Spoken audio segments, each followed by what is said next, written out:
muri inshuti bagenzi mwese muko bakurikirana ibikorwa byacu kuri Mugisha Media, turizeye ko muri benshi cyane kurikira amafilme yacu n'ukuri turabibashimiye cyane muri ku mutima.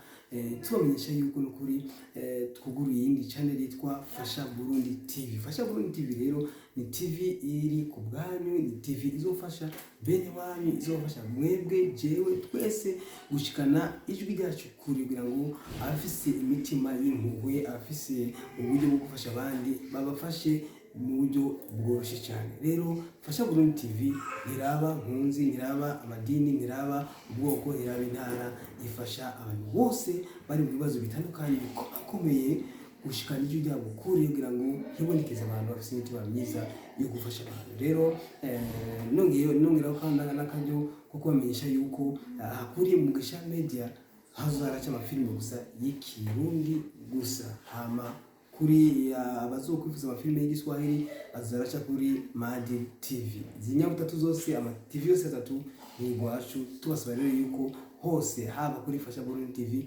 mukora subscribe mukuri muzo mukoze igikorwa cyiza cyane kudushigikira kugira ngo nawe nyene iduge turonke abanywanyi benshi kugira ngo ibikorwa byacu bibanire bishika kure.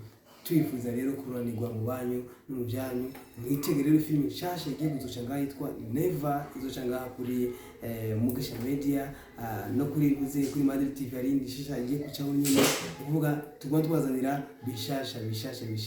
Ariko kuri Fasha Burundi TV ho ni umunsi ku munsi, indwi ku ndwi muzoronka amakuru atandukanye abantu bifuza yuko bafashwa namwe bwenye mu kubaradukira. Rero dufashe nyabuna ukore subscribe kuri Fasha Burundi TV, uzobikoze igikorwa gitagatifu, uzobokoze igikorwa cyiza cyane. Imana izokigwemera.